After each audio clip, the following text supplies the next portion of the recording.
T-minus 1 minute.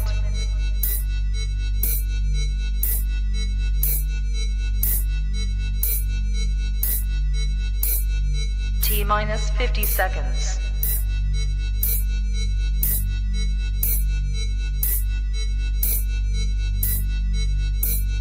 T-minus 40 seconds.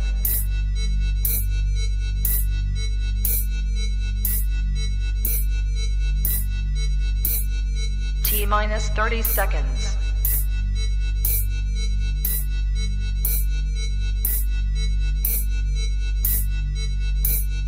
T-minus 20 seconds.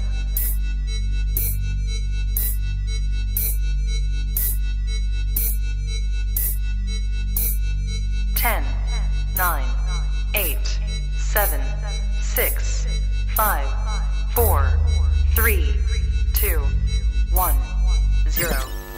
Own it, own it, own it, Kong. I own it. It did. Women's Wrestling Talk, the #1 women's wrestling show on the planet.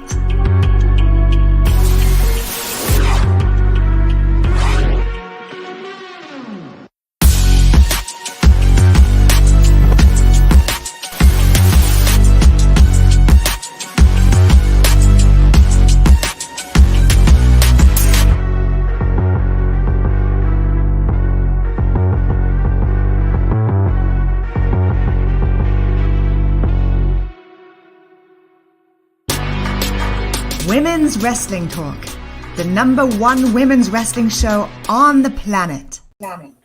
That's right, you guys. Women's Wrestling Talk, the #1 women's wrestling show on the planet. I got a new do, y'all. Just want to show it off, just a little bit and everything. And it's cute. I did it myself. I'm not done yet. I gotta, extend it a little bit more than what it is right now. But this is my Saturday. How you doing, Stephanie? It's Friday night SmackDown. We got some people who returned, and we got some loyalty to test tonight within the bloodline. So, yeah, it's pretty dramatic stuff going on, which it seems to be just par for the course. Like every time you turn around and everything seems to be okay, there's always something else that's brewing that's wrong. And this was no different. And it's just leading into probably one of the most, checkered stories that we've ever seen in all of wrestling. So I am really excited for it, but just wondering exactly where it could all go. So it's a lot, and clearly it's gotten people been out of shape, like Sami. Sami. So Tahudi is not the only person that lost in that match. Hit Row lost, okay, but we're definitely gonna get to them losers in a second. But nonetheless, I thought SmackDown was a pretty decent show. I would have to say nothing too bad. It's leading up until it's going to happen next week at Elimination Chamber, of course. Well, let's go ahead and dive in. Speaking of someone who was a part of the bloodline, Paul Heyman opens up the show, and of course, he talks about things that's dealing with not only just the bloodline, but also moving forward to Roman's WrestleMania opponent, which just so happens to be Cody Rhodes. And I mean, like, the promo that those two had on Monday was a great way to insert Cody into what is going into, eventually coming down the line where it will be him and Roman at WrestleMania, unless Sami Zayn, who pops up on Paul Heyman, changes the matter come next week. And I mean, Sami is really working his way into trying to bring down the bloodline in various different ways. And why not start with Paul Heyman, where he talks about, like, Jey not showing up, and eventually Jimmy is not going to be around, and even Solo, Roman's being mad because Solo is finally having a mind of his own, even though he came in to assist him in keeping his title at Clash of the Castle. So I mean, that just kind of leaves you, Paul. And how many times have you, Paul, left your clients and moved on to somebody else? Mm-hmm. So Sami was speaking a lot of facts tonight with Paul, but he did let him know that, you don't have to worry about Cody at all whatsoever. I just want you to know that, because he's going to be the one to end it. And I mean, I really wish we had a lot more to invest into this, even though this is something that's happening for Elimination Chamber. And who knows if this is going to be the end of it come Elimination Chamber. Do we, like, even if Sami doesn't win, come Elimination Chamber, do you think it's like the end of him, collectively trying to separate everybody from the abusive cousin that is you guys Tribal Chief Roman Reigns? No, it's definitely not going to be the end after Elimination Chamber, because Sami clearly has, all of this stuff to say and all of the qualms to give when it comes to the bloodline and the way that Roman was treating him and the rest of the family. He's bared witness to it all. He's acquiesced to his ego. He has done everything he could to prove his loyalty, and it just wasn't enough. So what happens when you've done everything that you possibly can, but yet it's still not good enough? You snap, and this is what's happened to Sami. And honestly, I love it, because he's showing that he can stand on his own 2 feet and really can play with minds, and really just let him know, like, look, your days are numbered, and whether the beating is going to come by me or by somebody else, either way, Roman's days are going to be numbered. So you know what? Sami is here, and I'm glad that he's standing up for himself in this way, and that he really did get in the head of Paul Heyman here. Like, Paul has a lot on his plate to worry about, between him and between Cody coming for the titles personally, like he said Monday. It's just gonna be some crazy stuff. But either way, it has to be like, this is it. It's all gonna explode in such a beautiful way that I just can't wait to see how it happens. It's great. That's true. And Joseph said, no, even if Sami falls, I could see him getting a partner and trying to win the SmackDown Tag Team Championship at Mania. I mean, his partner could be Kevin, but we haven't seen Kevin Owens since the Royal Rumble. And I mean, obviously, at a point in time right now here, we don't even know if Jake was going to even show up, to be honest. Right. Jimmy was calling him all night, trying to get in contact with him in many ways. And I mean, like, not happening. He was nowhere to be found, but we'll definitely dive into figuring out what happened in that SmackDown Tag Team Championship match. But we move here because we have Drew McIntyre and Sheamus backstage with the Brawling Brutes, Pete Slash Butch and Ridge Hollins, getting prepared to beat the hell out of people that I so much love to see get beat up. Hit Row. And, well, they did what they could, and it just wasn't enough. And Drew and Sheamus ended up winning the match, But even after that, there is obviously still some unfinished business with the Viking Raiders. They still are upset at the fact that, they still have their issue with Drew and Sheamus. And I think somewhere down the line, maybe we will have this match here, happen at, I don't know, on a SmackDown maybe. I don't think it's gonna make it to Elimination Chamber, but if it does, I don't know. But yeah, I mean, I don't really have much to say in regards to this match here. I mean, I didn't think in my mind that Hit Row was going to win at all whatsoever since they turned heel and everything. They've really been on they really haven't been on top of anything. The heel, the babyface, thing. People thought it was working. It wasn't. Now that they're heels, it's still not working. That means that something needs to happen.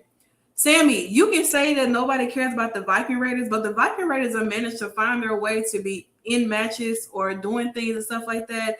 I don't care that your man lost. You need to go take the note with your man, because your man should never took the pin. He could have kicked out, but he didn't. I can't do nothing about that. So, and I'm not going to spend too much time talking about Hit Row either. Okay, well, I do have a number of things to say about this. In terms of the past tag team tournament, them fighting each other made sense, and them also, and the Viking Raiders also, taking up their qualms with Drew and Sheamus also made sense too, because they were all in the tournament together, and they're all collectively fighting for the opportunity to possibly qualify to win the tag titles from the Usos. But the thing about Hit Row that's really making me sad is just the fact that even excuse me, that even with them turning heel and even as they were faced, I don't know what it is. It's just that something just isn't exactly clicking with them, and I don't know if it's their fault or if it's creative's fault or whatever it is. But for some reason, they're not connecting, and they keep losing over and over again, and it's heartbreaking. And number two, it's even more heartbreaking because it's Black History Month, and Black excellence. Hello, and it's just they've just been losing so much, and it's just like I'm wondering exactly when is it gonna actually like turn around. Like I'm trying to be patient, and I'm trying to give them the benefit of the doubt because you just want to give people the benefit of the doubt, but at the same time it's just like they keep losing so much, and even after they turn heel, it hasn't necessarily been the most impactful thing, that it makes me scared that maybe they're getting lost in the shuffle. Maybe you know, they should, take it back to NXT, or maybe they just need to go their separate ways and do something else. I don't know. But I hate that it's not working for them in a sense, because I want it to work for them so bad, but it's just not. And them losing to Drew and Sheamus just kind of made it even worse. And I'm just like, dang, Hit Row, like it was all good a few years ago, and now it ain't no more, and it's just not the best situation at all. Yeah, I think that maybe they should take it back down to NXT. I feel like they're not connecting with the audience by no means necessary. When they come out, not too many people really care. Like in the beginning wise, like people were very happy to see them. They were standing up cheering. Then as the weeks go on, it's like, okay, why are they here again? What else? You know what I'm saying? Like, I'm not feeling anything else. It's something they're not connecting a lot with the crowd. You know what I'm saying? They're not. And you would think that they would, but they're not. Well, Sam, you connect with them on a personal level because you met these people. I'm talking about people who actually go to these shows in their towns. I don't know if anybody's going to say, "Oh, I'm going to here to see Hit Row" outside of you and maybe some other people. But if majority of the crowd is not like going or saying that, "Oh, I'm here to see Hit Row" or things like that, I'm not saying that like it may not be just for you, but it's more so like they're not connecting with the crowd. What they're doing is not crossing over to make people feel like they should care about them. But I don't know and I don't even know if that's even fair. Like, I don't know, like it's really awkward. And a part of me wants to argue that maybe it's not fair for us to hold them to such a high standard in that sense, because everything is still in an evolutionary period, because everything's not the same as it once was. But there's just something missing. And I feel like we say this every week, but there's just something about Hit Row that just isn't, clicking, and I want it to, but it's just not, and I'm just sad for them. They don't give me anything that makes me feel like I should care about them. You know what I'm saying? And I mean, maybe it could be something with creative. You know what I'm saying? Maybe creative doesn't know necessarily what to do with them, but maybe they need something new, something fresh, a transition. You know what I'm saying? Or something that is going to, I won't say work for them, but at least take some steps to try to better them in any kind of way. You know what I'm saying? Because right now it just seems as if like they're a jobber faction, and that's not something that you want them to be or be labeled as. Right. You won't want that. But I will say this though, I won't completely like just throw creative under the bus as the reason why it's happening, because I mean creative has been doing good things. We're not gonna like sit here and pretend like we're not eating off of really good stories, but at the same time, it's just when it comes to Hit Row specifically in this situation, it's not the best. So let's not just completely make it seem like they're just at fault for it. But maybe I don't know. I don't know. I think maybe somewhere down the line it'll get fixed or something. But right now, I don't have any hope for Hit Row. By no means necessary. Just like I don't have hope for Lacey Evans because they keep giving her squash matches. And nothing about Lacey Evans since her return and all the vignettes she had has made me care about her either.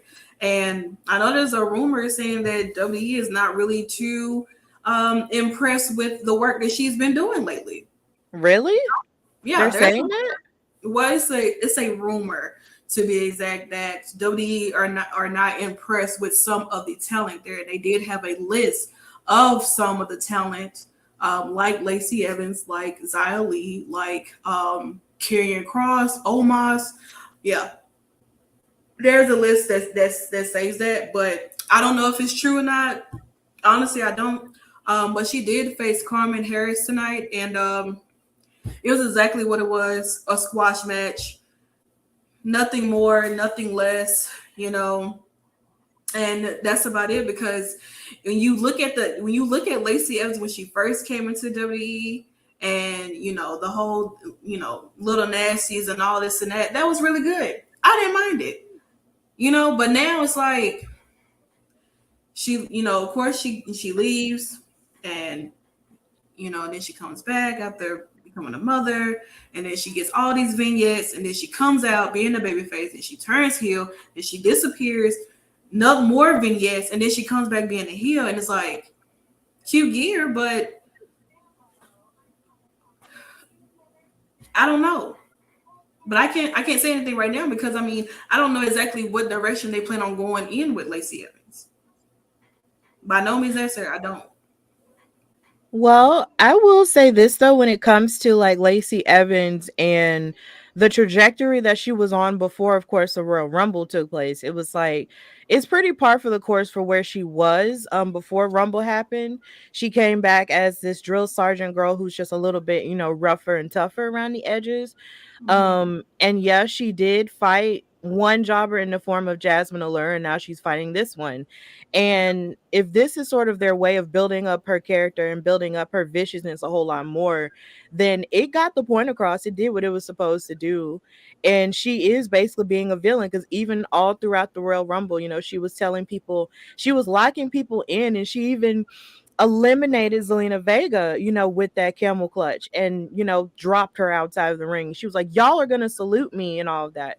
But either way, it's just, I guess this is just a rebuilding period for her. But Joseph, the Southern Sassy Belle, I guess that you could say that was the right character, but maybe, like I've said before, that maybe they were afraid that wasn't necessarily the most recent thing that you could do, considering as a woman from the South, we don't necessarily act like that. But either way, but then it's a whole other different conversation as well, seeing as, I'm a Black Southern woman. So either way, either way, her being a soldier and channeling her Marine Corps vibes actually seems a little bit more organic for her in this point, but they're still, building up everything. So yeah, that's just all I have to say about that. It's getting her and these squash masters are getting the point across. But big ups to what was the name of the opponent again? Carmen Harris. Okay, Carmen Harris. Big ups to her for having her moment on television, albeit short. She's new to me. I don't know anything about her. She may have wrestled. She may have done some stuff on the indies. I'm gonna have to look her up and everything and see what she's all about and stuff. But yeah, I don't know. Maybe we'll figure out something down the line what's gonna happen with Lacey Evans. But these, squash matches is just not gonna work too long. So we get here because Jimmy is still in the process of still trying to get in contact with Jey, and Jey is nowhere to be found. He's not answering his phone. Paul Heyman is sitting there, but he's not really listening. He's not really he's not listening. It's not like he cares too much or anything. But Jimmy just kind of reassures that, you know what, my brother's gonna be here. Jey is gonna be here.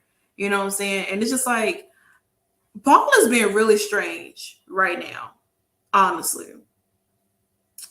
You gotta watch out for Mr. Heyman, honestly. But we do know that the tag team championships match was up next. The Usos versus Braun Strowman and Ricochet. And we find out if Jey shows the hell out. But before we get to that, this here was just absolutely everything. Sonya, of course, saying that she deserves to be, in Elimination Chamber, still want to go to WrestleMania and all this and that. And even Adam Pearce says you already had your opportunity and you lost it. And then out comes Chelsea Green, who was looking for the SmackDown manager to file a complaint to report on the Raw manager. And honestly, truly, I love this character for Chelsea Green. She is really like eating this character up.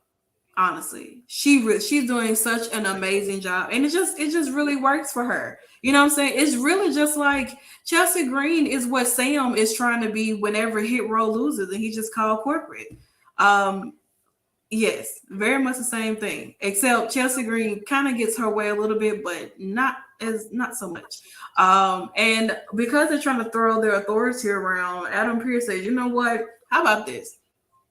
How about you two being a tag, and you guys go ahead and face the two women that's going to be a part of the Elimination Chamber, Raquel Rodriguez and Liv Morgan." And Chelsea is just like, well, you know, she's going to go up to the higher. She's going to go like past Adam Pearce, to be honest. And I think next time, you know, she might pop up at WWE headquarters or something to start looking for Vince McMahon or Triple H or something, you know? Yeah, I've actually been enjoying, you know, Chelsea Green coming back and being sort of like this character that's being very insufferable. And then on top of that, you have Sonya Deville, who's even more not even more insufferable, but even more insufferable. Let me not lie. I'm not going to sit here and pretend like there wasn't a whole year where I wanted to just knock her out myself. But it's just when you have the both of these women channeling, you know, their inner Karens, it's just, you know, you have a recipe for anger from the fans and also anger from Adam Pearce, who looks like he really was just irritated. Like, bro, like y'all really trying to boss me around and tell me what to do and tell me how to do my job when y'all are the ones begging me for help. Like, chill out. Like, shut up. But he didn't really tell them to shut up. And the thing about Sonya is, it's just like, ma'am, you lost your title match. You didn't win the Royal Rumble. You need to get to the back of the line, sis.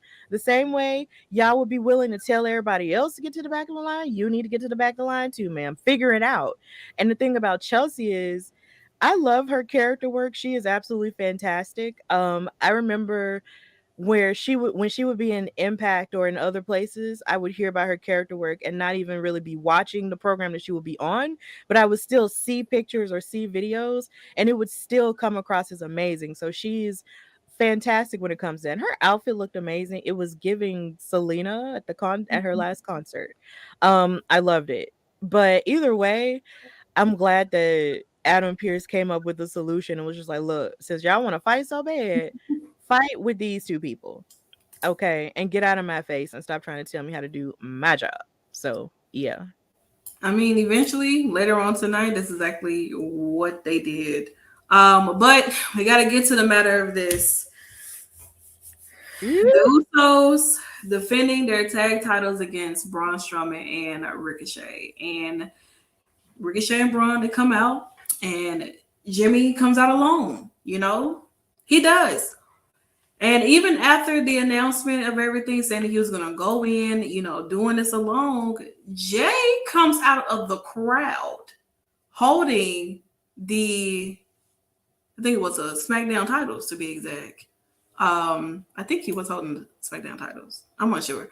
Whatever. Either way it go, he was holding the other set of titles out here.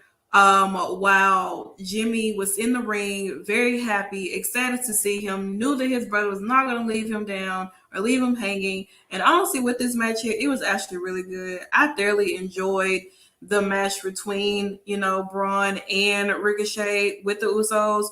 I thought that maybe this would have been the end of it. I really, you know, anything is possible. I even said that, you know, the ending of this match could be Jey turning on Jimmy. You know, and it may not happen at the end of this match, but it could happen eventually. But they did retain their titles, and they move on. Or do they? Nope. Because here's the thing, on this episode of One Bloodline to Live, you do have to expect the unexpected. And when Jimmy, you know, had gotten that little bit of a pep talk from Paul saying, look, if you need to go out there and do this yourself. I can't do it for you. Solo's not here, which I thought was really interesting. Why is Solo not there? And of course Roman wasn't there, so now Jimmy, you got to do this yourself. Um, and Joseph, I'm so glad you got that reference. OG soap opera fans, no, okay. ABC soaps are goated. Hello. What? I was like, hello, trust me, Days of Our Lives, all my children, the Bold and the Beautiful. All of that soap opera, okay? But either way, like I was saying, like you just never know what's gonna happen. And when Jimmy came out there to fight by himself, it was so confusing that even Samantha didn't know how to announce him until he looked up and he looked so hopeful. He was like, "My brother," and he was so happy. I was like, "Oh, sibling love." And this match was fantastic. I loved it because a part of me was scared. I was just like, "Bro, how are the Usos gonna fight High Flying Ricochet and Big Bad Braun?" But they stepped up to the challenge and they fought and they wound up winning. So yeah, I like it. I like the match very much so. But I kind of felt, even though a lot of people felt like it's the possibility that maybe the Usos might lose the SmackDown titles, it's just that when Jey popped up, I kind of felt like, okay, they're gonna win this again, and that's exactly what they did. So I love the match, and I was almost scared. What is Jey gonna do now? Like they're dapping it up and hugging like everything's okay. But we will find out more later, though. I tell you what, I mean, shout out to the Usos for retaining their titles. I mean, everything seems all good. I mean, even when we got backstage, Jey was telling Jimmy, like, I got your back, you're my brother, and everything. And, Jimmy's kind of still questioning, like, well, where were you? So why weren't you, answering my calls and stuff like that? And Jey kind of just walked off, but Paul Heyman was in the back, like snooping around and actually listening to what they were saying. And then, he comes up behind Jimmy. He's like, well, I saw your brother, and he's like, yeah. And it's like, what happened? What did he say? And he was like, he didn't say nothing. It's like, okay. He didn't say nothing. He asked him what's going on. Like, are you still with the family? And Jey Uso said, I don't know. That's what happened. Yeah, what the fuck was I listening to? I could have sworn he did ask him, like, what did he say?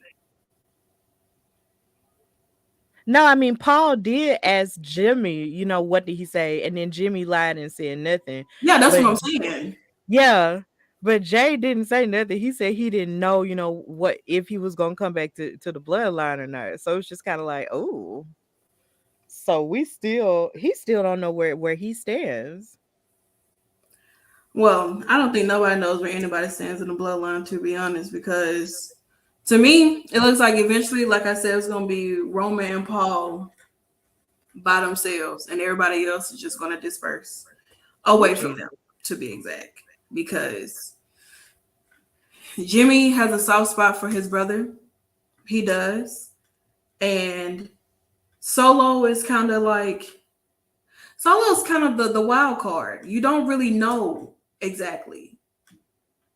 You don't really know if there comes a time where the Usos are out of the bloodline. What will Solo do? Will he stick to what he was brought in for, and that's to be the enforcer, or will he go off and be with his brothers? Like, that leaves a lot of questions open for that too. So, but I don't know, y'all. But we definitely find out where Jey goes to after leaving Jimmy by himself. So here, of course, we know we got a Fatal 4-Way, and all the guys have been cutting their promos about them winning and going to face Gunther and stuff. And we see Ray here. Ray just managed to get younger by the day, Chad. I don't know what it is, but Ray was my guy. It still is to this day. Love Rey Mysterio, honestly. But yes, the Fatal 4-Way is the main event for tonight, and we find out who wins. To be exact. So we get here, ongoing joke. This is Al. Al is one of our hosts, if you know her from the Dynamite Dolls. AEW Dynamite, and also being on Turnbuckle Glam too. Inside joke, this is Al's favorite hat by Natalia. If you watch Turnbuckle Glam, you would know. If you don't, jokes on you. But yeah, this is Al's favorite hat. She didn't like it in silver, so Natty was like, "Here's it in pink. I hope you like it." And so Natty, of course, she comes out because she is going to be a part of the Elimination Chamber to maybe in her hopes go to WrestleMania and face the EST of WWE Bianca Belair for the Raw Women's Championship. Well, she goes on to talk about, of course, Shayna Baszler and what she did to her and things like that, and basically call her, like, in other words, to shorten it, just like a knockoff Ronda Rousey, you know? No, really. I know she said she loved his hat too, but I know she really loves Natty's hat.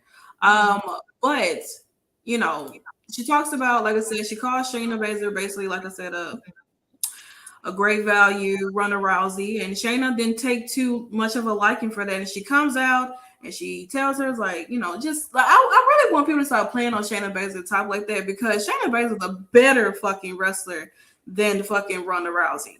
Let's be very clear. Let's be very honest.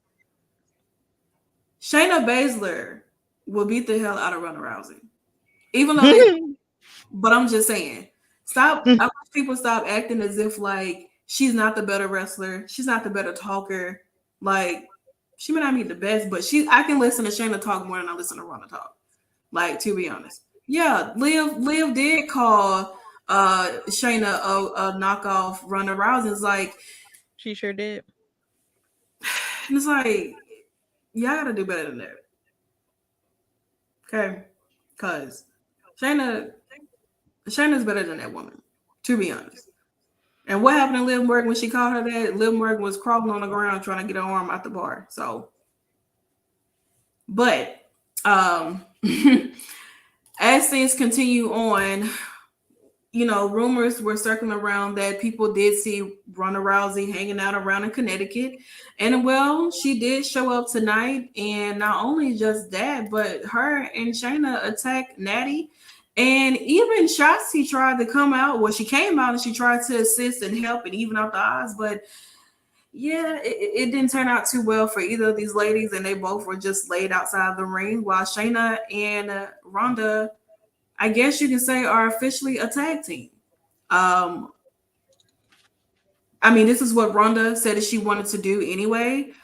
She said that she didn't want to go after the main title anymore. She wanted to go into being a tag team champion. And why not do it with someone who's a better wrestler than her? Shayna Baszler. I don't mind it. I know the rumor is that the fact that Shayna and Ronda are supposed to face Dakota and Io at WrestleMania for their women's tag titles. Mm-hmm. I guess somewhere down the line we're gonna work our way into that, but I don't know. But I'm not mad at this. If this is gonna be a tag, like an official tag, I'm not mad at it. You know, I just don't want to see Ronda hold another singles title. That's my thing. I don't mind seeing her tag team division because we do need a tag team. You know what I'm saying? And this makes sense. You know, outside of what tag teams we've seen previously. So I don't mind it. Yeah. This is it. This is where we're at. And it's so sad because it's just, well, it's not sad in the sense that Shayna and Ronda get to be a team again.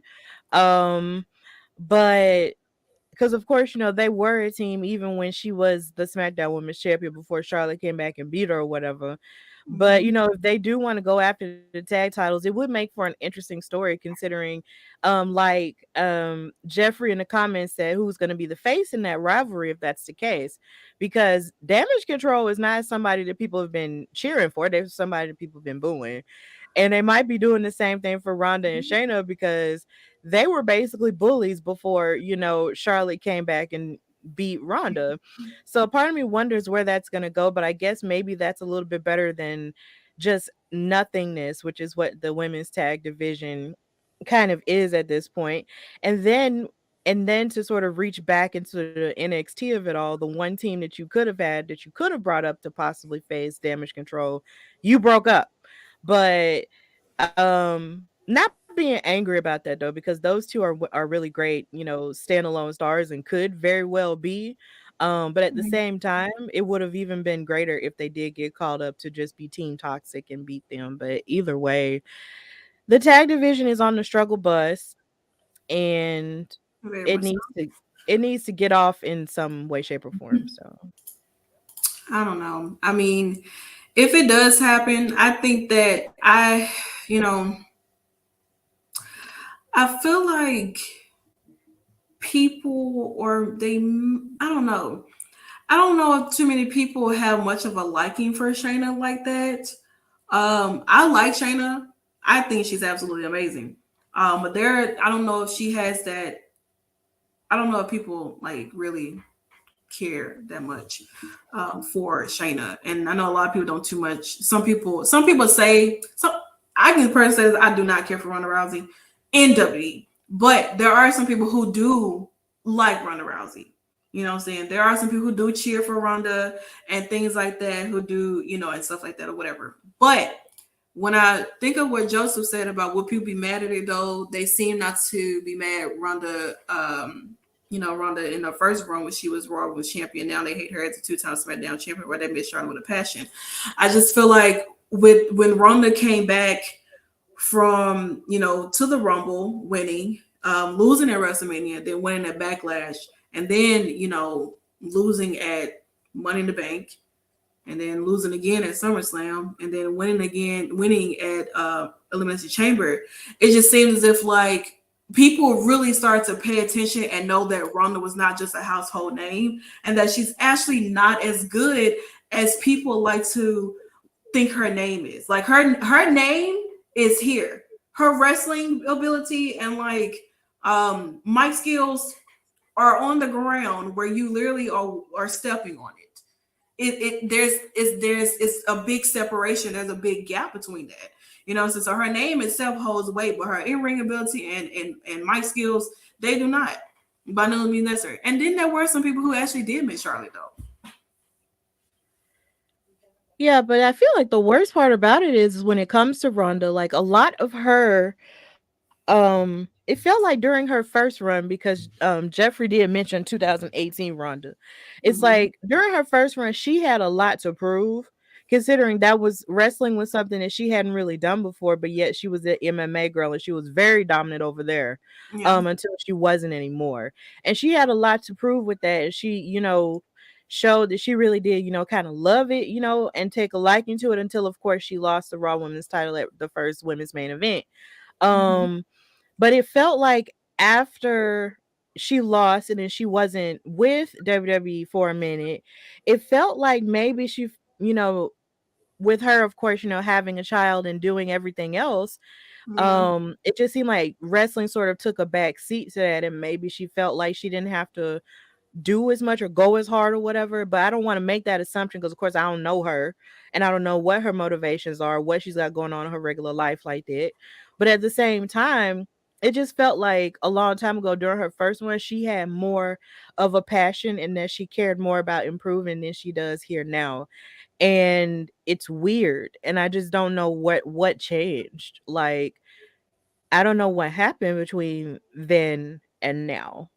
But it's just, I don't know. It's really sad. And then the thing about Shayna is I was glad that she actually did stand up for herself and say, "Look, I'm tired of y'all, you know, not giving me the respect that I deserve." Because you have to understand, this woman was one of the longest reigning NXT Women's Champions of all time. Like, she was a 2-time champion, but at the same time, she was still very long reigning, and she used to be a monster. And then she got brought up to the main roster under the other regime and sort of lost a lot of that monster aura. And it's been kind of hard for her to really like get that back. So Yeah. it's an awkward situation all around, but I just want the best for these women. Yeah. I don't know. I guess we kind of have to see what happens. We do know that they will be in action next week. So we get here because Jey is walking around outside with the titles and stuff like that, and he comes across Sami, who was standing awkwardly behind the production trucks in a very like discreet area that looks like he's gonna sell some illegal video tapes to you or something. And he basically he tells Jey he's just more so just like, you know, I acknowledge you. You know, I want you better to see what you need to get out of this. You know, it's like Sami is trying to save Jey Uso from what he has already been through and have dealt with Roman Reigns. Sami was able to make his own decision and make up his own mind. Jey just settled. He did. And when we see the fact of like the whole fist bump thing is just like Jesus. I'm just having a moment just looking at the desperation in Jay's eyes. He's tired. He looks like there's like 1,000, you could tell 1,000 stories with the way he looking at Look Sami. at how they're looking at each other though.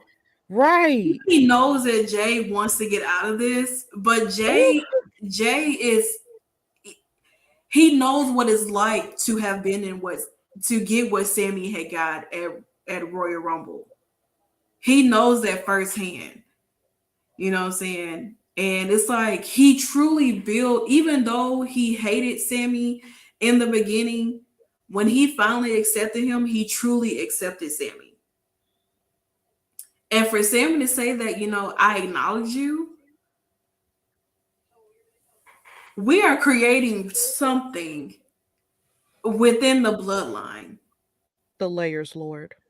There's a lot of layers. We're about to move into like this, not even the season finale, but we're about to be in a whole new season.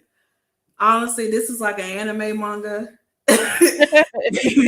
We are really about, this is like us waiting for Attack on Titans to fucking show the fuck back up. Even though they're about to break it up into parts. But still, this is like waiting on the next chapter. Because we're on a cliffhanger right now. And I don't even know. It's just like, what is Jey gonna do? You know? This is like Succession. Girl. Okay, like this is really like Succession. Like you said all that, and it just reminded me of how crazy everything went. Like in the last season, in the last episode of of season 3 of Succession, when everybody was trying to make a move, and then all of a sudden somebody made, the person who you least expected was the one who made the move and did it. Because I'm not gonna spoil nothing for y'all. Go watch Succession if you ain't watched it. But child, it's amazing. This is Emmy worthy work. Television Academy, get your life together. But after this week, I really don't trust any more academies at this point. But either way, if you're gonna do something, if the Television Academy gonna do anything, nominate them. I don't care if you have to give WWE their own awards the same way the ESPYs did. They deserve Emmys for this. All these folks do. I don't know. I mean, I agree, Jeffrey. Like, Jey is possibly nervous to do what Sami did on his own after years of manipulation. But I feel like Sami's turning was just the beginning. When Jey possibly build up enough confidence, enough of tired of the bullshit, Sami's turn is not going to even compare to when Jey turns on Roman. Oh, Jesus. Like, it's going to be on a whole nother level of this story. I'm going to pass out. And I don't know if people are ready for it. That's the thing. Just put me in the hospital, Jesus. It's not. A lot of people going to be going, to be honest, like, child, heart attack. Put me in the hospital. We might be going. We might. Give me some oxygen. Jesus Christ. Yeah, so listen, the story still continues, especially for the night before Elimination Chamber come next week. So we get here, LA Knight, He has an interview. He doesn't give a damn about Bray Wyatt. He doesn't want to talk about what happened in the past. All he sees in the future is LA Knight. Yeah, and he walks the hell off. There's nothing really. There's nothing really to say here. He didn't even do anything. He just said, you know what? I'm not worried about Bray Wyatt. You want to talk about the past? I don't want to stay in the past. I'm over Bray Wyatt. I'm ready to move forward. It's all about LA Knight. Yeah, and we moved the hell on. So like, something else. But we get here because Chelsea and Sonya wanted a match or wanted something, and Adam gave them a match. And of course, they faced against Raquel and Liv Morgan, two women who Liv Morgan has been a little shady to, as in rolling her eyes at Raquel last week. But this match was okay. I wouldn't say it's the most exciting part about it. It was cool to just have a women's match. It's not much I can really say about it because this is just something to kind of give Liv and Raquel a little bit of momentum going into next week, gearing up for, of course, their match on Monday where they have like Raw versus SmackDown. There's all the women that are a part of the Women's Elimination Chamber match. They will be having a Raw versus SmackDown match come Monday, and then I guess we're trying to figure out if they're going to do like this gauntlet match to figure out who's going to enter in last for the chamber. Oh wow. I have no idea. They haven't even done that yet, so I thought maybe they would have, but I guess not. But Raquel and Liv get the win. There is no more. I don't know. Like, this just gives them a little bit of momentum going into next week. Something I can pretty much say about this. Yeah, that's pretty much par for the course for what happened. This was pretty good, and I kind of missed a good chunk of this match because I was making dinner. But it's this. I'm sort of waiting comments. I don't think they will. Okay.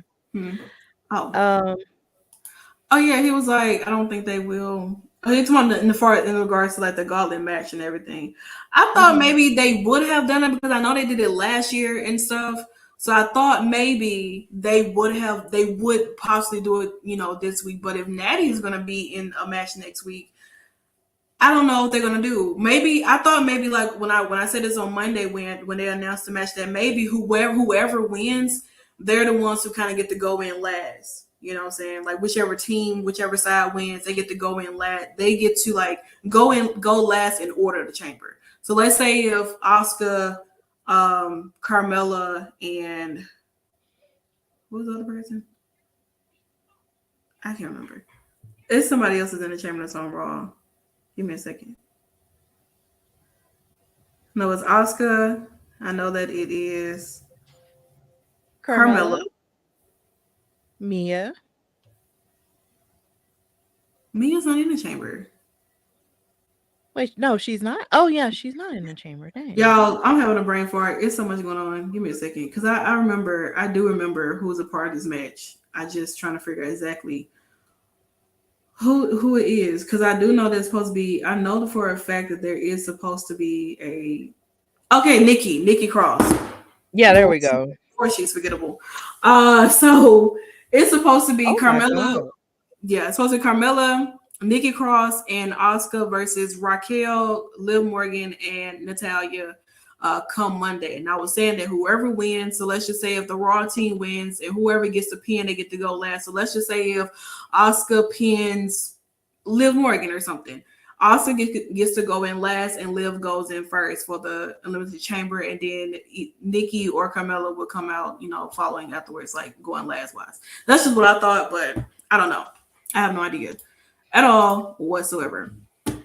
Speaking of someone who is gearing up for WrestleMania, Charlotte Flair has a sit down with Michael Cole to basically discuss, Rhea Ripley. And this didn't seem like a babyface Charlotte. This seemed more like the Charlotte that we usually get, and everything like that. She basically, to sum it up, she basically said that 3 years ago, at WrestleMania, I taught Rhea a lesson. This year, at WrestleMania on April 1st, because she basically said that they're wrestling on April 1st, night one, that I'm going to teach her, I'm going to, put her in her place. Of course, we know Rhea Ripley, she won the Royal Rumble, and she basically tells, basically had this whole saga and thing saying that, 3 years ago, I'm going to get my revenge on Charlotte Flair. You know what I'm saying? I'm going to take her title like she took her title. But Rhea was the one who challenged Charlotte to a match, which made Charlotte a 2-time NXT Women's Champion. And, 3 years ago, Rhea was, coming up, into NXT and things like that, already dominated on the NXT UK, saying things like that. But it's more so like Michael Cole asked Charlotte, like, do you feel like now that it's 3 years has passed, do you feel like Rhea Ripley is on your level? And Charlotte says it's going to take more than 3 years to be on my level. Oh, Jesus. So, I mean, I guess for me, when I see more, I mean, their story is there. Let's be honest. Like, the story is there. I know that people are saying like, oh, it should have been like, Bianca and Rhea, Bianca and Rhea, it was supposed to have been happen, but things change. Just like it was supposed to have been like Rhea and Becky Lynch. Things change. And I feel like Rhea wants her redemption. Rhea wants to go after the woman who took her title at her first WrestleMania, defending her title. You know what I'm saying? And it's all about where this is going to go moving forward, because they're both in different eras of their characters, of their career. You know what I'm saying? And could Rhea this time be able to beat Charlotte? Because she hasn't.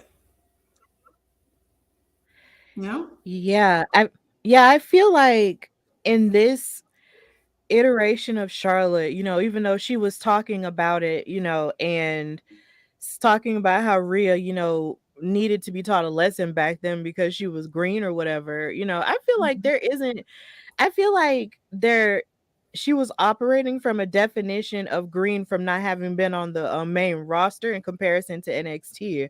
And it's just not fair, because Rhea Ripley was NXT UK Women's Champion. She was NXT champion.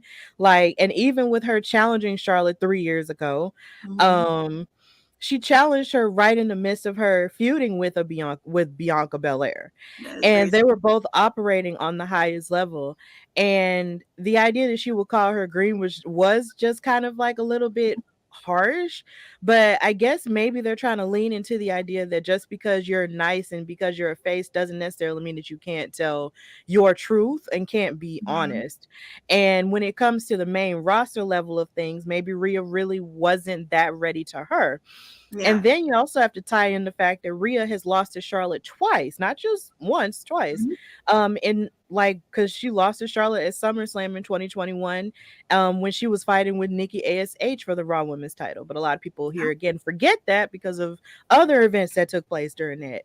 But Rhea has an axe to grind, and she has, a chip on her shoulder when it comes to facing her. And I feel like this story really is going to get more legs once Rhea decides to show up and really take it to Charlotte and just say, look, ma'am, you've been talking all this cash. It's about me, and you need to make it real and make it happen right now. So let's get to fighting. Because here, as it stands, every time they talk about each other, one is on Raw, the other person's on SmackDown. And no, they need to come together at some point to really make this, set on fire and really make it make sense. Because it makes sense, logically. But at the same time, it's only going to click further if they have a face-to-face interaction. Because Bianca has already had an interaction with all the girls who are supposed to fight in the Elimination Chamber to face her at WrestleMania. She's already done that. Charlotte and Rhea have yet to face each other. And Rhea is different from 3 years ago. Just like, people evolve from 3 years ago. Just like 3 years ago when I started my podcast. So, hey. So here we are. Everything is changing and everything is evolving, you know what I'm saying? And like the thing is that I guess when the time does come where we do have that interaction between Charlotte and Rhea, we are going to be looking at, you know, a different version of Rhea Ripley back then and a different version of Charlotte versus back then. They're both are on their own level and pedestal and things like that. And I just feel like when we get that interaction, a lot of people are probably going to side with Rhea Ripley. To be honest, you know what I'm saying. And it always happens when Charlotte Flair is in the picture. They're always gonna. Sometimes, in most cases, they are going to side with the other person, unless you're Ronda Rousey. That's not. It's not. But then how can you really side with Rhea when she's been going on, you know, wreaking havoc and raising all kinds of hell with damage control? They're gonna forget that. That's the thing. They're gonna forget all of that and be like, you know what? She's not the real enemy. She's not the real target. We're gonna throw our hate to Charlotte. It never fails. It's gonna be the same outcome that it always is, especially when it involves Charlotte Flair. And it's not right, but I mean, hey, Charlotte can take the heat. She's taken the heat before, you know what I'm saying? And if she beats Rhea Ripley at WrestleMania, well, it is what it is. People are gonna be, you know, upset about it. Thanks, JD. People are gonna be upset about it. Thank you. Some people might be okay with it, you know. She might not can be face member. It could go either way. It's WrestleMania season. We know how Charlotte is, you know. When it's time to play, it's gonna be really good to see what happens with those two. So, oh, Nikki. All right, let's move on before we get to our main event. Drew McIntyre and Sheamus versus the Viking Raiders come next week. And also, like I said earlier, Ronda Rousey and Shayna Baszler will be in action against Natalya and Shotzi. Hope that Natalya will be, you know, a little well rested before entering the Elimination Chamber the following night.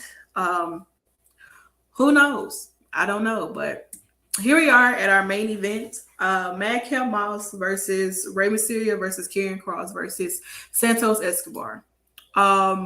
This match was very, very okay. I just wish that there were two people not here. And the two people not here is the one that's like behind Rey and in between the Rey and Santos. Just saying. Gunther and the whole Imperium, they did watch these guys match from the Skybox area. Natty does look like a little baker. I can't believe they put her hat in the render. But yeah, so this match here, it was cool. It was the main event and everything. It was all right, you know what I'm saying? A lot of offense within Karrion, of course, a little bit Santos, a little bit Rey and Madcap as well. Madcap got some new gear, y'all. You know what I'm saying? Everybody had a valet out there, and Rey had his wife in the audience watching along the way. But what amazes me more is the person who won the match, because I did not think in my mind that he would be the winner. And Madcap Moss wins this Fatal 4-Way match. And is this like a push or a way to get a new face in with Gunther? Because I mean, Rey has already had his opportunity and he ended up losing. The other three haven't had an opportunity yet. And it's interesting to see that this match is happening next week and Madcap wins, and I was not expecting that at all whatsoever. Like, there was nothing in my mind that made me feel like Madcap Moss would have won this. Like, I thought maybe would have went to Santos, maybe, but it didn't. And I really don't even have anything to say. I really don't. Yeah, I wasn't expecting him to win either. It's like, it just kind of happened out of nowhere. But since SmackDown was once upon a time known as the land of opportunity, this is his opportunity. He took it, got a new look. Came out there with Emma, and he came out there and did the dang thing. So I'm excited to see how this goes. I'm not sure how well he's gonna fare against Gunther, who is of course, riding the wave of being a part of the final two of the Rumble and lasting the longest and breaking a record. Mhm. Um and congrats to him for that. But it's just the idea that Madcap Moss is able to win was just really cool. I was just like, okay, well, this is different, but hey, let's go on this ride and let's figure it out. I really was rooting for Santos to win though, out of everybody, because I love Rey Mysterio and Karrion Cross is Karrion Cross. But if Santos had won, I'd been really happy. This is the Santos Escobar stat account.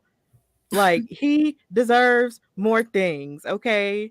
He has it all, okay? Give him more things. I just love him so much, and I just want more for him and Legado del Fantasma. But I did love that there were the presence of women being Mhm. support systems in this match. You had Carrion and Scarlett together. You had Zelina and out there with Santos, of course, and you had Emma out there with Madcap. And then, of course, Angie was watching Mhm. for Ray. And it's just like you have these people who are either married or in relationships or just in a working relationship in the case of Zelina and Santos. Mhm. And I just like the presence of that. I just thought that was really cool. Um so yeah, I thought that was really nice. I think Scarlett did try to get involved a little bit, but not a whole lot. But either way, it was really interesting to see who wins. Because Madcap Moss really hadn't really done a whole lot, but at least he was able to get this win. Shockingly at that. Um, Yeah. but yeah, I mean, but yeah, this it doesn't end here, you guys.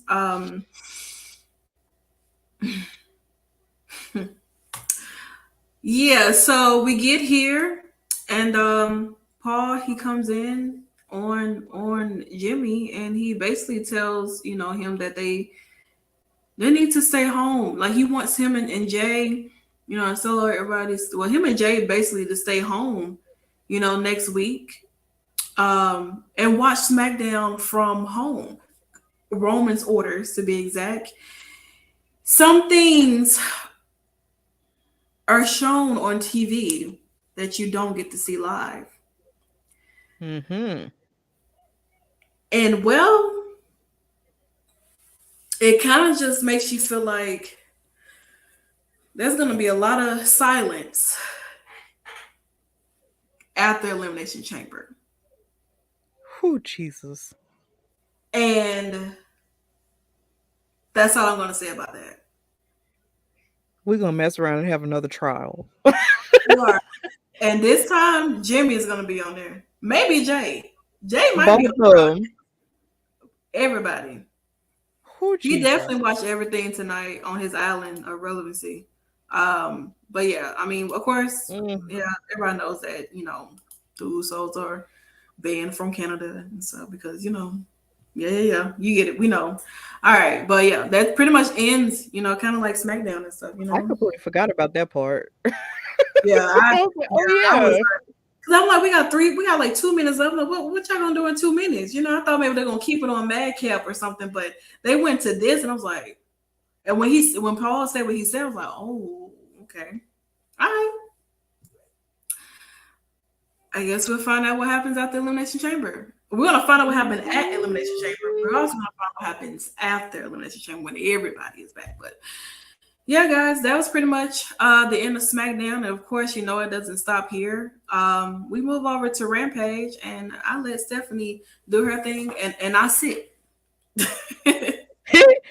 Yeah, so now we're on the Rampage side of the street, and Rampage emanated from El Paso, Texas, which is as one of the fans had a sign up that said Guerrero Country, because of course that is the home of the late great Eddie Guerrero and home to the Guerrero family. Wrestling has more than one royal family, and the Guerreros are one of them. And they showed lots of love to Vicky Guerrero later on in the show. So love to the Guerreros forever, from me and from all of us. But the event started with the trios match with the Blackpool Combat Club. Bleh, I'm sorry, my tongue. It's been a long day. With John Moxley, the Ring of Honor World Champions, not Cesaro Lord, Claudio, and Wheeler Yuta, who is also the pure champion of ROH, versus Kip Sabian, the Butcher, and the Blade. Team Butcher Blade Sabian. That's what I'm gonna call them. And this match was pretty good. Of course, it was really high action, which is how Rampage tends to start a lot of the time. Of course, there was Yuta and Sabian wound up beginning the match with a quick exchange before, of course, Claudio tagged in. And there was a huge press slam after that point. And then there was a lot of moments where Team Butcher Blade Sabian isolated Wheeler Yuta and also Claudio to keep them from tagging in to their partners in a couple of times. So, and Kip Sabian was doing a lot of his high flying and showboating moves, and it was very impressive. But then you also had the Butcher, who was showing a lot of his power moves and hard hits with his new mustache, which makes him look like he belongs on Tombstone. Um, but either way, it was still a pretty good match. You had a couple of your shenanigans going on outside of the match, but in the end, they wound up winning because Castagnoli won the match with an uppercut to Kip Sabian as he tried to hit a high flying move. So Team Blackpool Combat Club wound up winning. So Santana, how did you feel about this match? Claudio and his uppercuts are dangerous. Like they could come out of nowhere, and I'm just like, I might have to add that to my arsenal. I know I said I got like a mean forearm, and I've been waiting for someone to try me so I can use it. But I would have to say that this was really cool to open up the show. I mean, that's pretty much it. I mean, this is just a way to have BCC back on top per usual. And no blood. Right. No blood in this match. None. Yeah, no bruising to the point of bleeding. None of that. No biting. No nothing. Like, I don't know. They try to clean it up for Rampage, but no cannibalism. Moxley was not bleeding. Yeah. I guess maybe he's just tired of it. So maybe he's reached his boiling point and just got tired of it. But yeah, there was no bleeding. So yeah, the BCC wound up winning. But moving forward with the rest of the show, we heard from Darby Allin, who of course lost his TNT title to Samoa Joe. And Samoa Joe has moved on and had bigger fish to fry when it comes to chat with I believe Wardlow, who wanted to front him about that TNT title. But Darby Allin said that he was going to keep his promise and not challenge Samoa Joe for the TNT title anymore as long as he's champion. But he also gave props to Ortiz and says that if there was ever anything that Ortiz needs, because he had his back, that he would, do whatever it is that he needs him to do. And that him and Sting are basically, trying to figure out, what's next for them. And they were driving down the road in a vintage car. So that was the end of that. Darby's like promos and stuff are always interesting to me, especially when he does stuff with Sting too. For them to drive away in that car, like it was out of a movie or something. I'm like, I know they just dropped the Fast and Furious, trailer today, but oh Jesus, child, I'm ready. Y'all don't even know. Y'all don't understand. Okay, we're not gonna talk about it because I'll be on the whole saga. Okay, but I'm ready for the end. I'm sorry. I mean, this is gonna be the end. Honestly, let me tell you something. I don't give a damn. I'm the only person in the theaters watching it. I'm gonna be there. I'm gonna be there May 19th to see Fast and the Furious. Like, this is my family. Okay, I've been riding with them since the first one. Okay, I've never missed a Fast and the Furious. I've been here for all of them. Okay, so every single last one. My car is inspired by Dominic Toretto. Okay, literally, the car that I drive is inspired by Dominic Toretto. and I ride, and I every day, you know, I live my life by a quarter A mile quarter mile at a time. each and every day.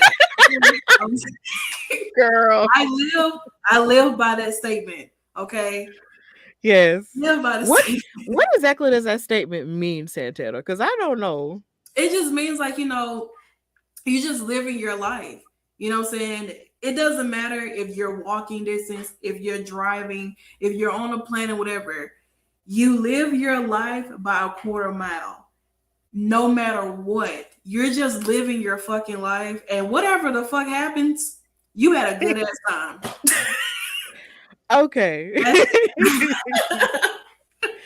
Okay, now I will say this though. I did enjoy the last Fast 9 because John Cena did a fantastic job. And I love the first one, you know, Yeah. a whole lot. And I didn't necessarily mind the second one either. But I feel like, you know, at one point they kept going and I was just and it really started freaking me out how much they kept going even after Paul Walker passed. And I was just like, Well, okay, they had a they're contract. really gonna keep it.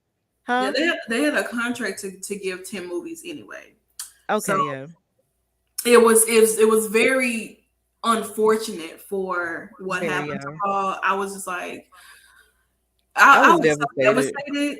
Like, I Mhm. was so like devastated the entire day. I was like, oh my God, are you serious? Like, I was like, what happened? I was like, no, him and the driver who was driving the car, you know, both got killed. I was like, oh my goodness, like, you know. And it was nice that he was able to at least have some of the movie done, and then his brother kind of filled in for it towards the end and stuff. So, you know, and it's nice that they don't necessarily like bring him like, I mean, I know they bring him up, but not like have somebody else play as him, you know. Oh So yeah.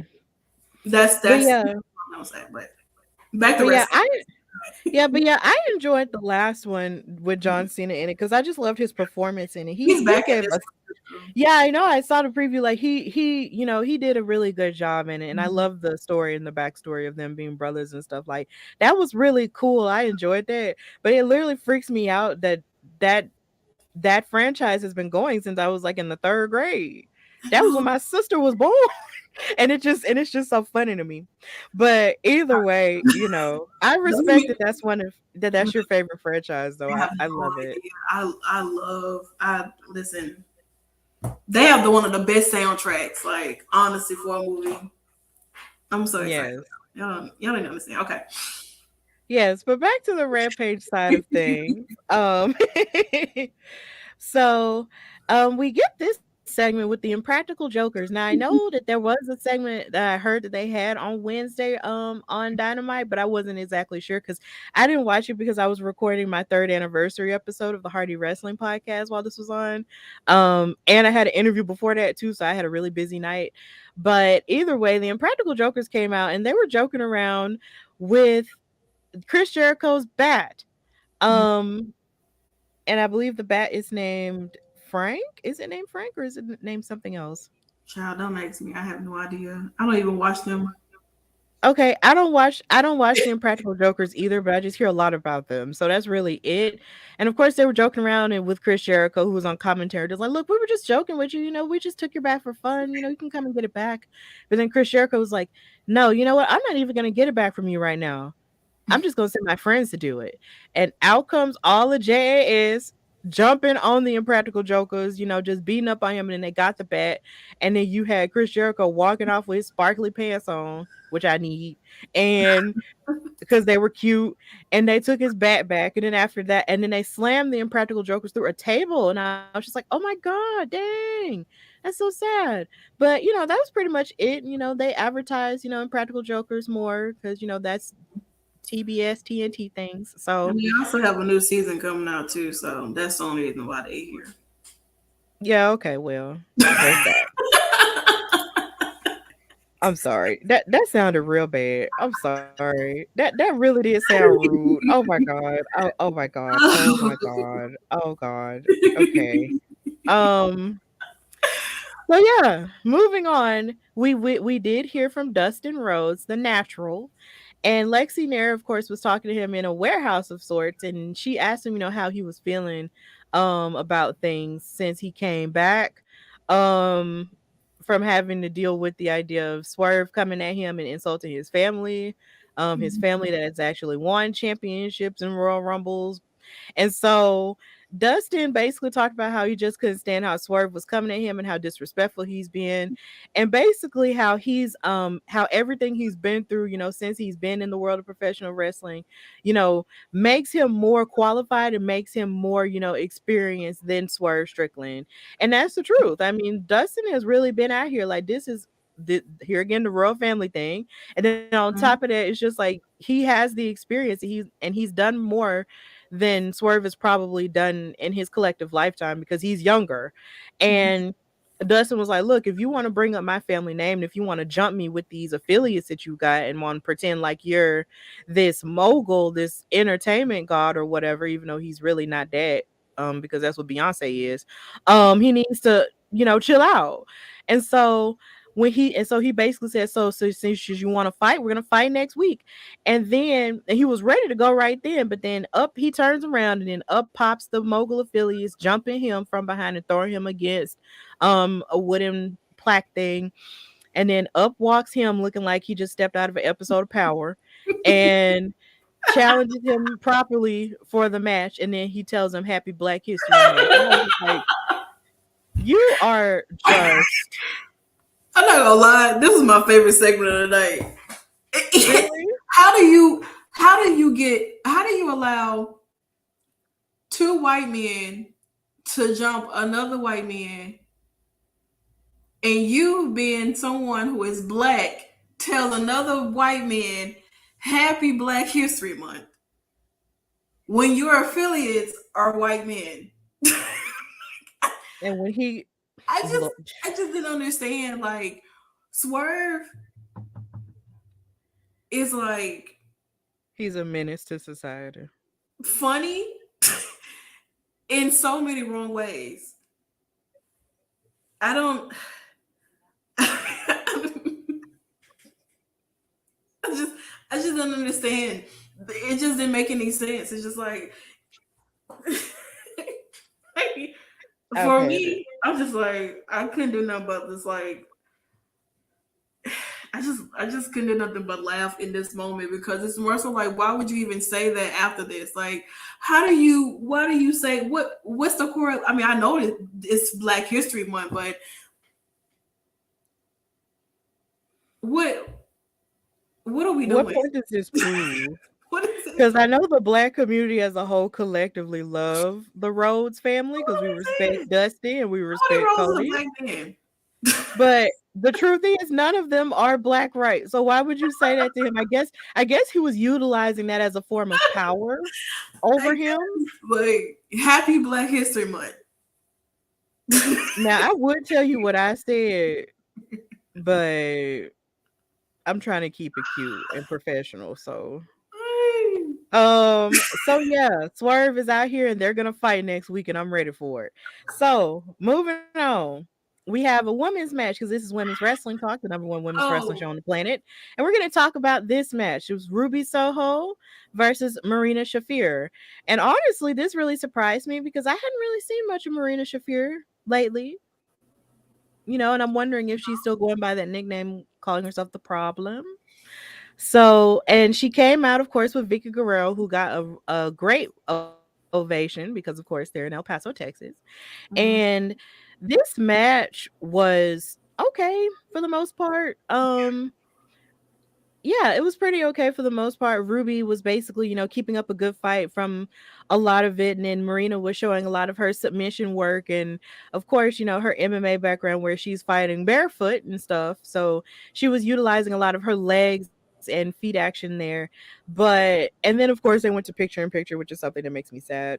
But as they went to picture in picture, you can see that Ruby was struggling just a tad bit, but then when they came back from commercial, Ruby was able to make a comeback and win with the Destination Unknown finishing move, and that was it. That was how the match ended. Now there was more action after Ruby won the match involving Miss Toni Storm and Miss Saraya, who've come out and they want to, get buck with Ruby because she has yet to choose a side in the fight between AEW OGs and AEW transplants.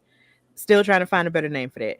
But I'm still trying to find a better name for that. But either way, they said, look, we just want to have a conversation, knowing full well y'all did not want to have a conversation. Y'all probably was gonna jump her.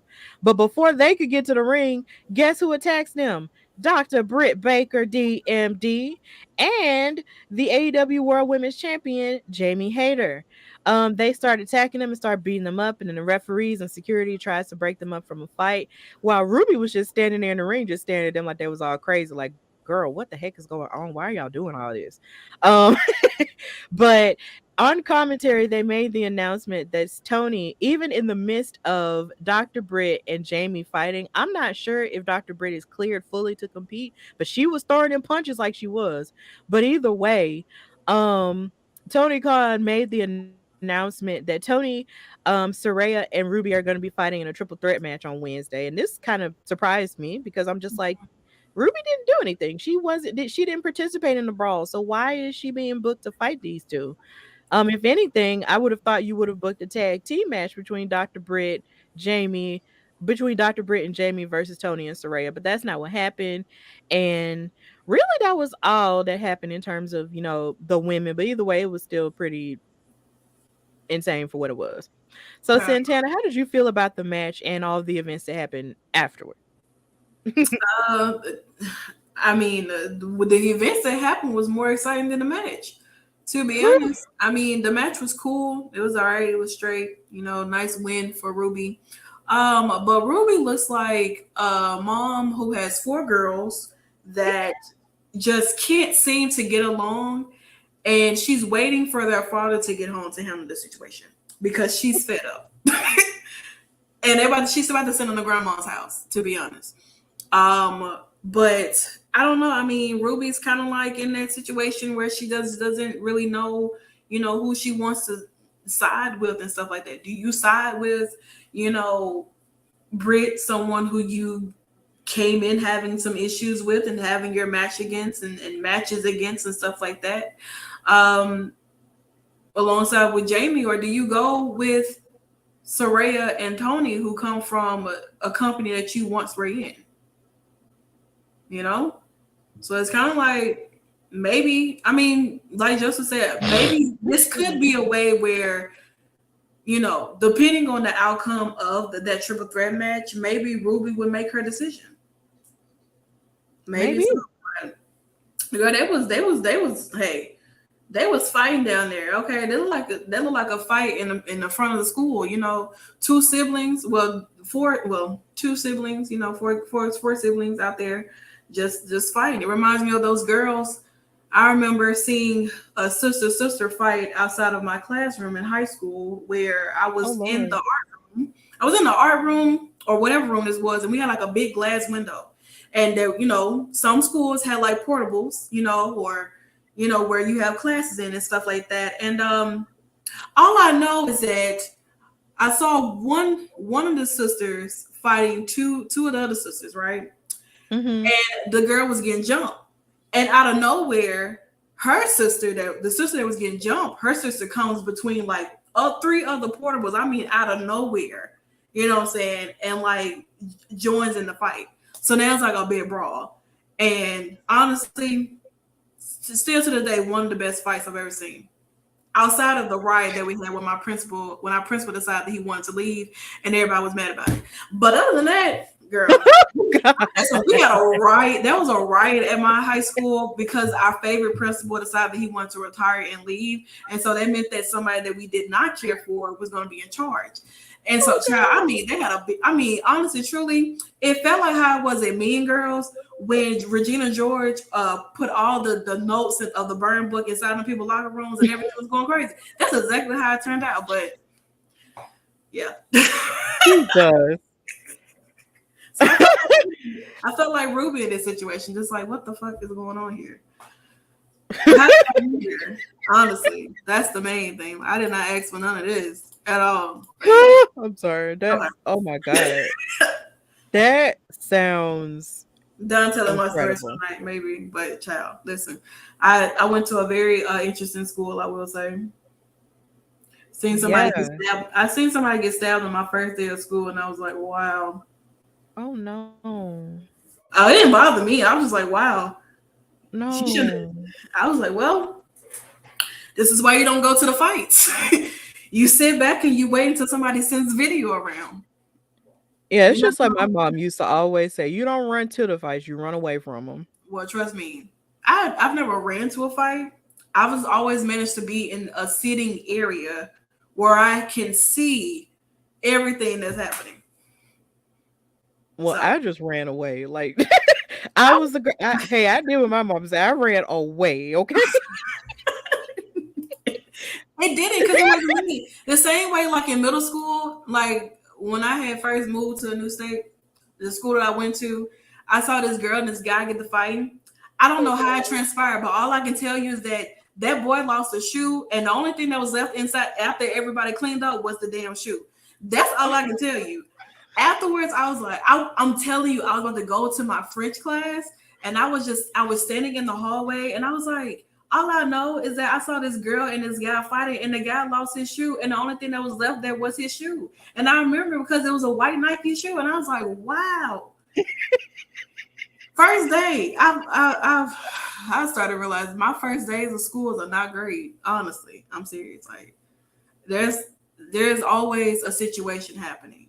Honestly, but Look, see, I went to Fairfield High School in Alabama, and you're making my time in public school sound lightweight in comparison to everything you see. So we're gonna move on back to the Rampage side of I got things. some Okay, stories, let's y'all. I'll tell you go what. to something that's very heartfelt and amazing in light of life. Okay, we heard from the ROH World Tag Team Champion Mark Briscoe, because of course they're still calling him that, because these are titles that he never lost. His brother, of course, passed on tragically a few weeks ago, but he seems to be in good spirits because he is on television, which is something that I wanted more of, that I said I wanted more of after I saw him wrestle Jay Lethal a few weeks ago. I was just like, you know what? I need to see him more. I need him more.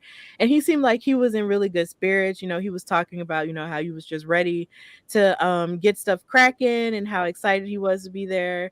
And then he gets interrupted by Josh Woods, and I guess Josh Woods' crew. I forgot exactly who the other people were. Forgive me, please. Like Smart Mark and stuff. Yes, it was Smart Mark. You're right. He tried to offer his services to him. Thank you. He tried to offer his services to him, as an attorney or whatever. And then Mark wasn't having it. He was just like, nah, I don't want, I'm good with your services. He dropped the card in front of his face. And he was just like, nah, this ain't the country no more and all this other stuff. And I was like, why y'all got to do that? And then he was making it seem like, oh, well, I need to talk slowly to you so you can get it. And I was just like, I hate that. Now, mind you, I know I'm not from Delaware. Of course, that part of Delaware where he's from. But I just can't stand it when people have the sentiment that just because you're from the South or just because you're country, that you're dumb and I need to slow everything down. I need to slow my speech down. No, you don't. Okay, I can hear you, boo. You don't have to act like that. I will slap you. But either way, like you ain't finna do Mark like that. And so Mark was just like, look, I don't need your services. I'm doing just fine. And then Josh Woods ran up to him and he was just like, look, like this ain't Delaware no more. Like this is AEW. If you want to make real money, like this is where we are. And so Mark was like, look, let's fight, because this isn't Ring of Honor no more. Like we're gonna fight. Like, and so this led to a match. I believe there's a match happening between these two. I believe either next week on Rampage or Dynamite. But either way, I was excited to see Mark Briscoe on television, and I wanted more. And I mean more. I need it in my veins because he deserves happiness. Okay, so yes. One thing I will say is that I wish that this was given to them before, seeing them more on TV before, Yes. Jay's untimely death. You know what I'm saying? Like, I really wish it's something that we could have got, because I mean, they're great for TV, but I know Warner Brother had their whole situation going and all that, and I wish that we could have gotten that with them on TV here, instead of having to, see them in other places on TV and stuff like that. So, I mean, Mark, he does seem like he is in really good spirit, just from like TV wise and stuff. Right. And I mean, for him to still keep going, what I'm saying, and even to even have a match, even not even a week after what happened with Jey, and it's just like, and then on his birthday at that. On his birthday, you know what I'm saying? And it's just like it still feels so like unreal, because it's like, dang, I was looking at them in person all last year, being introduced to them, and now it's like I'm only going to be seeing one of them. You know what I'm saying? But I am thankful that I've been able to see them. I've been able to photograph them on at the shows that I've been to and stuff. So it's like dang, and they're like really cool. They're not uptight by no means necessary. They're like just really cool, and I'm gonna miss seeing their promo videos for their matches and stuff. Always seeing, Jey being the one that's a talker, and Mark eating whatever it is he pull out or whatever, So it's saddening, but I am happy that he's still in great spirits, and keeping that Briscoe, alive and stuff too. Yes, we continue to send love and healing energy to the Briscoe Pugh family as they continue to navigate their lives. After that, and also I love Nikki's comment saying the fact that Delaware is getting a redneck vibe is so wild to me, being from Tennessee. Oh, it's wild to me too, being from Alabama is funny. But here's the thing though, I love and then she said she thought the Briscoes were from the Carolinas. I thought the Briscoes were black for a long time, so you're not alone. I thought they were maybe biracial, mix, a little bit. Could have been some light-skinned men. Yes, I couldn't tell the first time I was watching Ring of Honor and I saw them. Like, I really couldn't tell. They have that tanness to them that it's like they don't have to tan. It's just their natural complexion. Right. So, yeah. But yeah, we show them love. Mm-hmm. But moving forward with the rest of the show, we had Jungle Boy Jack Perry come out and fight the Hollywood hunk Ryan Nemeth. And this match really didn't last that long. For him, I feel like for him to be Ryan Nemeth, I didn't expect it. I didn't expect the match to be so short. Even though it was a really strong showing, for Jungle Boy, because he came in hot in the match, like he came in like ready to go, like on fire through most of it with a lot of his kicks or whatnot. I did not expect that match to end like so quickly, but it really did. So Jungle Boy Jack Perry wound up winning, and he sort of gave off the impression that he wants to, go for the AEW world title. So there's that. But I will also say this: his hair looked absolutely luscious. Yeah, I just love watching him wrestle, and his hair is just everywhere. It's just fantastic. I hope to aspire to have hair like that when I grow up. Exactly. Maybe not now. Maybe in a wig. I definitely get their hair in a wig.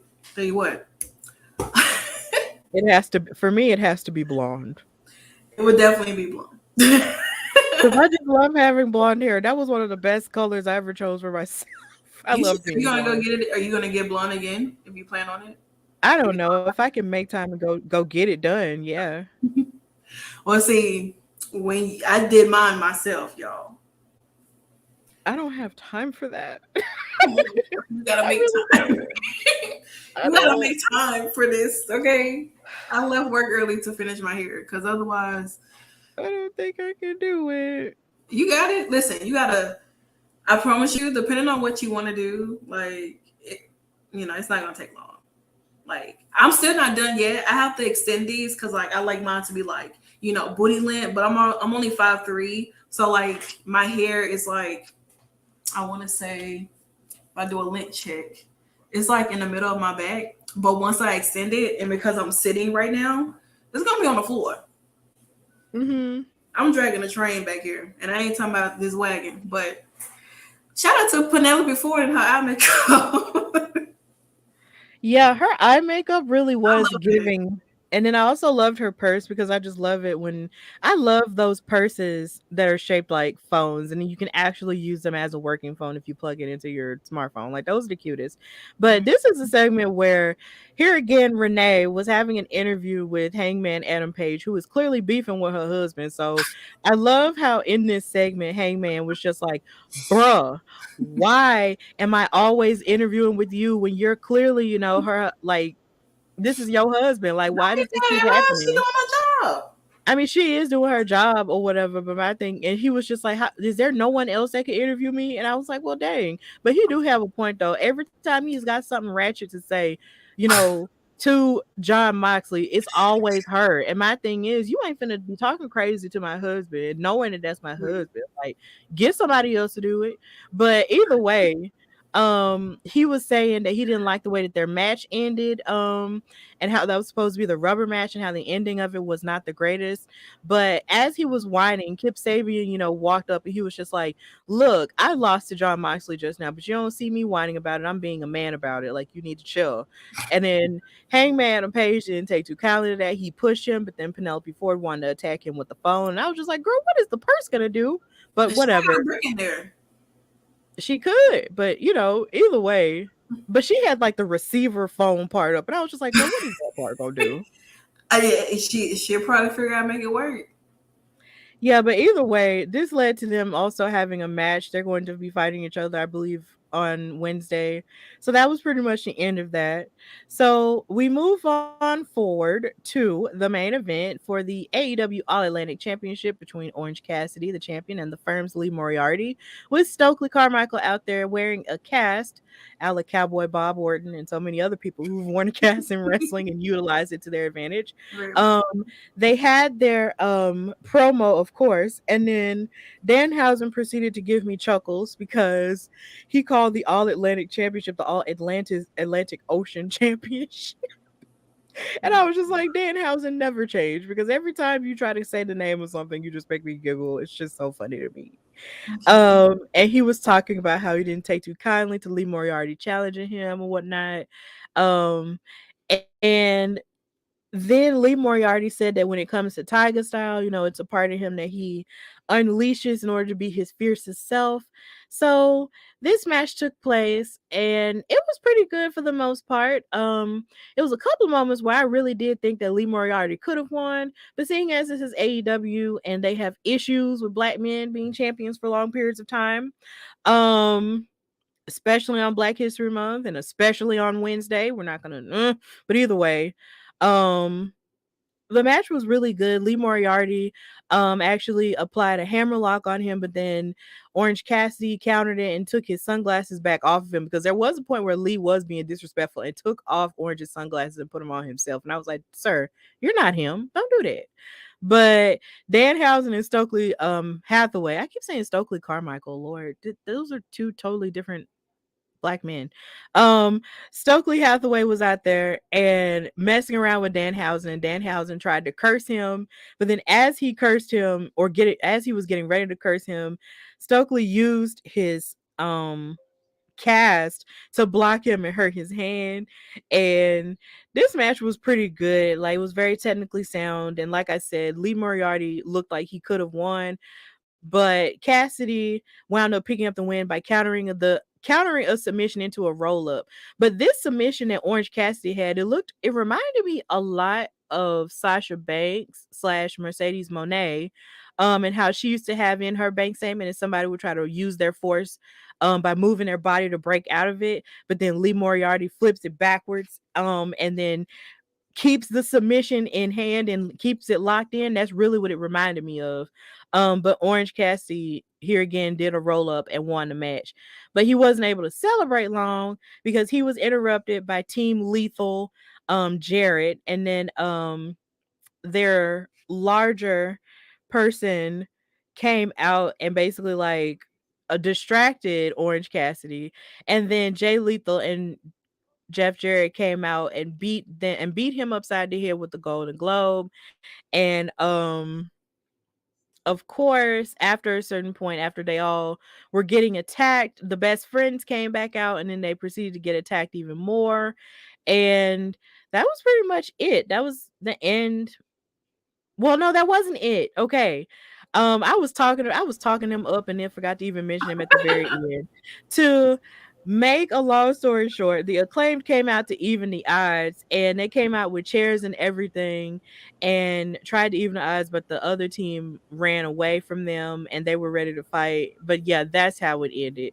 And this made me sad because I'm just like, y'all just lost the tag titles and y'all are in this story, which y'all really haven't really been in that much at all. And it's just like, what? Why? Because I am of the mindset that I feel like the Acclaim should not have lost those titles so soon, and also to the Guns. Like, why? But that's pretty much the end of Rampage. So, San, how did you feel about the ending of the show? I mean, it was a nice main event to have with Orange Cassidy and Lee Moriarty. I think Lee is a pretty decent wrestler. I know he doesn't really get enough airtime as much as Orange Cassidy does since he's holding this All Atlantic title.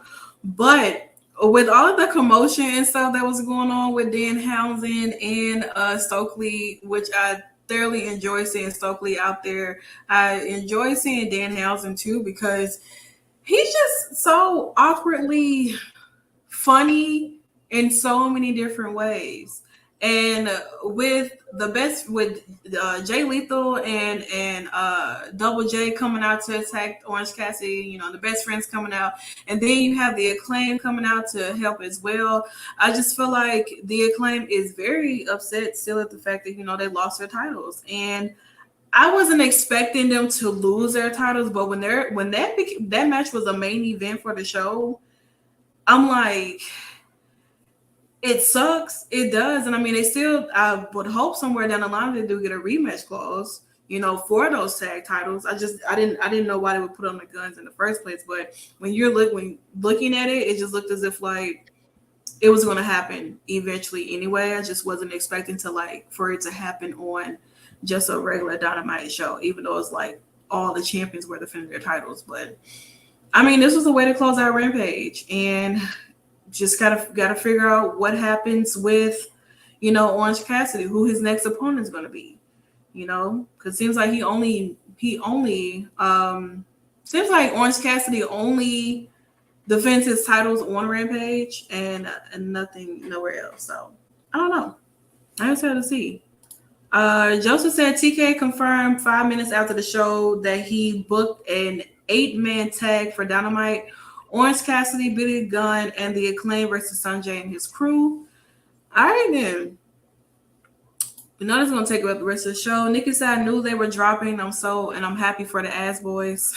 The Acclaim is good without those titles. Their chase was better anyway, in my opinion. And she also said babyface tag teams get old quick. Hate to say it, especially in AEW. I mean, they may get old really quick, but at the same time, another part of me is just like, babyface teams get old, and they may have gotten old to a certain extent, but it just seems like the crowd never really stopped being behind them. And then they weren't really behind the Guns that much to begin with anyway, because what else do the Guns have for them outside the fact that Billy Gunn is their father? Well, I guess it's more so trying to prove with the fact that they were able to win those tag titles without their dad being in the corner. I guess. That's the only thing I can pretty much think of for it to show, that, and who knows where this line and story is going to go with the Guns and the Acclaim, because I mean the Guns been trying to gun for those titles for a long time now, and when they had their dad, when they had their dad on their side. It just wasn't working. They felt like he was, pulling them down. They were only known as just being his kids, and even when they aligned themselves with the Acclaim and started working with them and things like that, it seems as if like they were tired of that too. And Billy Gunn decided that he wanted to side with the Acclaim, Yeah. So I have no idea. Nikki also said that's what I was thinking too. Hell, I didn't think Orange Cassidy were retaining. AEW got some wild booking, no lie. They do. I mean, I don't necessarily know, like I said, what's going to happen with Orange Cassidy and his title. I know Pac, he held it for a minute, and it seemed like Orange Cassidy is going to be holding it for a minute too. It just kind of just depends on who are they going to be looking for to taking that title off him. Because right now it doesn't look like anybody is right now. It could have went to Lee, by the way how the match was going, but I guess AEW is not ready to pull the trigger off Orange Cassidy with their title just yet. So I don't know. Yes, we have to end up finding out on that much. But that does bring us basically to the end of Rampage and SmackDown and Rampage post show. We thank you guys so much for hanging out with us on your Friday/Monday, not Monday. Oh Lord, I'm skipping over the weekend. Saturday morning, y'all. I am tired. Okay. I am tired. I am ready to go lay down, honestly. Me too. But yeah, so like SmackDown Rampage, of course, this weekend. Happy Super Bowl weekend for you guys. Those who are going to be watching for Rihanna, or those who are going to be actually watching for the game, or just there just to hang out and eat all the food. Come tomorrow, we don't have a show, but on Sunday we do have Nikki Bella Says I Do. We do have that show. I did. I thought we was going right into Monday Night Raw. But so Sunday it is we have our Nikki Bella Says I Do with me and Nikki. She's not the one saying I do yet. But we do have that show at 8 p.m. So be there for that. We're also going to try to think about doing the spaces on Twitter.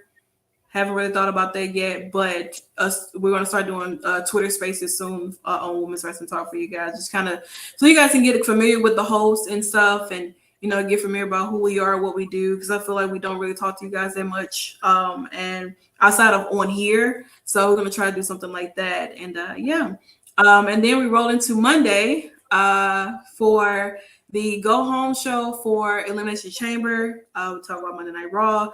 We have a Wild show. We have the news show. So definitely, it's a whole lineup for Monday. So definitely stay tuned and look out for that and everything. And also prediction show for Monday Night Raw. On Tuesday, there isn't a show.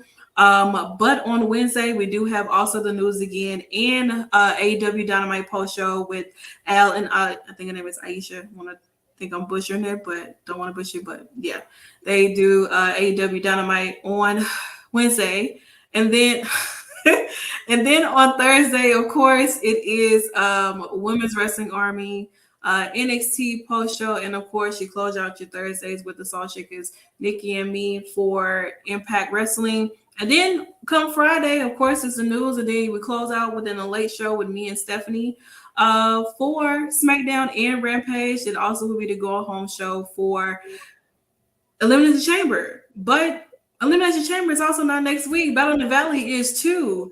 And I mean, it's going to be like pay-per-view, back-to-back type thing. And then the following Sunday will be the last episode of Nikki Bella Says I Do, and also Turnbuckle Lamb. So we have a full week. We may have a post show for Elimination Chamber and or Battle in the Valley. We haven't really had that conversation yet, but we probably are. Also, this is Black History Month, so if you guys been trying to figure out and wondering where those Black History articles are, they're coming out next week. So definitely stay tuned for that. The writers have done an amazing job thus far with the Black women in media, wrestling media that they choose to highlight. So definitely be on the lookout for that. And I still got to finish those graphics. That's pretty much it. Stephanie, let everyone know where they can keep up with you at and everything like that as well. Yeah. Also in the midst, I don't even remember if you said all of that, or if you mentioned it, but also Monday is the WoW Superheroes after show as well. With me, Katrina from In Cat We Trust, and Emily May Heller. So that's another show that's going on Monday as well. So you can find and follow me on Instagram and Twitter at Queen Steph Hardy. You can also check out my show, The Hardy Wrestling Podcast, everywhere you get your podcasts, on audio and also video on YouTube. Please like, share, and subscribe. And listen to my more recent episode where I celebrated 3 years, my 3-year anniversary this week.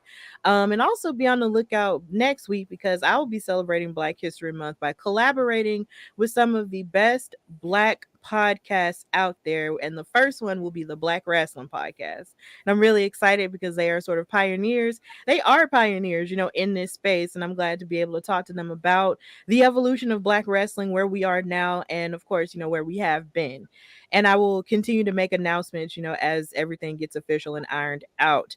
So please be on the lookout for that. And also, just continue to support Women's Wrestling Talk, because we out here, we're doing the work. We're iconic. Give us our things. Yeah, that's it. Yeah, and as for me, of course, as always, you can Google me, Driune Santana, Driune. That's where you're gonna always find me. Definitely make sure you follow Women's Wrestling Talk, WWE Talk Pod. Yeah, nobody's gonna miss Mercedes match and Kyrie's match. Definitely not. Nobody's not gonna miss. Look at the background, not missing it. One of our hosts, Al, will actually be in attendance for that show, Battle in the Valley. So I'm very jealous for her, but shout out to her as well. I know that she's going to have an amazing time. But yeah, other than that, thank you guys so much for hanging out with us on your Friday/Saturday morning with Women's Wrestling Talk, the #1 women's wrestling show on the planet. We will see you guys very soon. Women's Wrestling Talk, the #1 women's wrestling show on the planet.